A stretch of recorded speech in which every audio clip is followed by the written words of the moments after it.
Hello guys, welcome back to my YouTube channel. ఈ వీడియోలో నేను రీసెంట్గా తీసుకున్న ఒక ట్రేడ్ బ్రేక్ డౌన్ చూపిస్తాను. ఇది నా alpha capital group dash board. ఒకసారి రిఫ్రెష్ చేస్తాను. సో ఈ అకౌంట్లో నేను రీసెంట్గా ఒక ట్రేడ్ తీసుకున్నాను. సో ఇక్కడ చూస్తే ఇది జీవీబీ క్యాడ్ ట్రేడ్ అన్నమాట. దీంట్లో ఒక షార్ట్ ట్రేడ్ తీసుకున్నాను.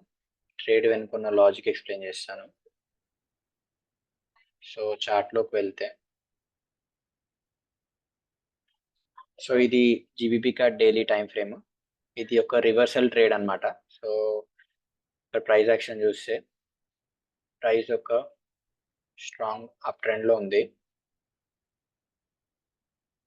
అండ్ మోస్ట్ రీసెంట్ హై వచ్చి ఇది డైలీ టైం ఫ్రేమ్ లో మోస్ట్ రీసెంట్ హై ఇది. సో ఇది ఏమైందంటే ప్రైస్ ఇక్కడ ఈ డైలీ క్యాండిల్ ఈ హైని స్వీప్ చేసింది ఇక్కడ. సో స్వీప్ చేసిందంటే దీని మీనింగ్ ఏంటంటే ప్రైస్ షార్ట్ టర్మ్ లో ఒక డౌన్ ట్రెండ్ లో పోయే ఛాన్సెస్ ఉంటాయి. సో నాకు ఇక్కడ డైలీ టైం ఫ్రేమ్ లో ఒక short term down trend confirm అయిపోయింది. సో నేను లో టైం ఫ్రేమ్ లోకి స్విచ్ చేస్తున్నాను. సో ఇక్కడ 4 అవర్స్ లోకి స్విచ్ చేస్తున్నాను. సో 4 అవర్స్ లోకి స్విచ్ చేస్తే ఇక్కడ స్వీప్ అయిన తర్వాత నేను 4 అవర్స్ లో ఒక రియాక్షన్ కోసం వెయిట్ చేస్తున్నాను అనమాట. సో ఇట్లా రియాక్షన్ ఇచ్చి ఒక ఆర్డర్ బ్లాక్ ఏదైనా క్రియేట్ చేస్తే ఇక్కడ ఎంట్రీ ప్లాన్ చేసుకుందామని చూస్తున్నాను అనమాట. సో ఎక్స్పెక్ట్ చేసినట్టే ఇక్కడ ప్రైస్ నేను రిప్లై చేస్తున్నాను. ప్రైస్ ఒక మంచి రియాక్షన్ ఇచ్చింది. సో ఇక్కడ చూస్తే రియాక్షన్ ఇచ్చింది అండ్ ఒక ఆర్డర్ బ్లాక్ కూడా క్రియేట్ చేసింది 4 అవర్స్ లో. సో ఇక్కడ నేను ఎంట్రీ ప్లాన్ చేసుకున్నాను. Stop loss just above this high.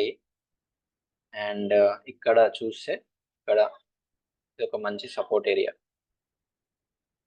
దీన్ని టార్గెట్ చేస్తున్నాను, ప్లాన్ చేసుకున్నాను అనమాట. సో 1:3 వచ్చేలాగా ఎంట్రీ ప్లాన్ చేసుకున్నాను.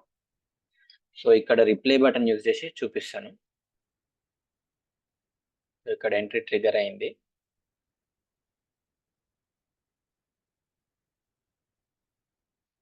అండ్ ఇది ఆల్మోస్ట్ ఒక 1 వీక్ రన్ అయింది ట్రేడ్. చూస్తే టార్గెట్ హిట్ అయింది. సో ఇదన్నమాట రీసెంట్గా నేను తీసుకున్న ట్రేడ్ జీబీపీ క్యాడ్లో షార్ట్ ట్రేడ్. అండ్ ఇది ఆల్ఫా క్యాపిటల్ గ్రూప్లో కూడా తీసుకున్నాను. సో దీంట్లో ఆల్మోస్ట్ ఒక 1% ప్రాఫిట్ వచ్చింది ఈ అకౌంట్లో. 50K అకౌంట్ అనమాట. సో దీంట్లో 1% అప్ అయింది అకౌంట్. సో ఇంకా ఆల్మోస్ట్ ఇప్పుడు ఇంకొక 4.5% చేస్తే ఈ అకౌంట్ ఛాలెంజ్ ఫేజ్ 1 కంప్లీట్ అయిపోతుంది. సో యా, అప్డేట్ ఇస్తూ ఉంటాను.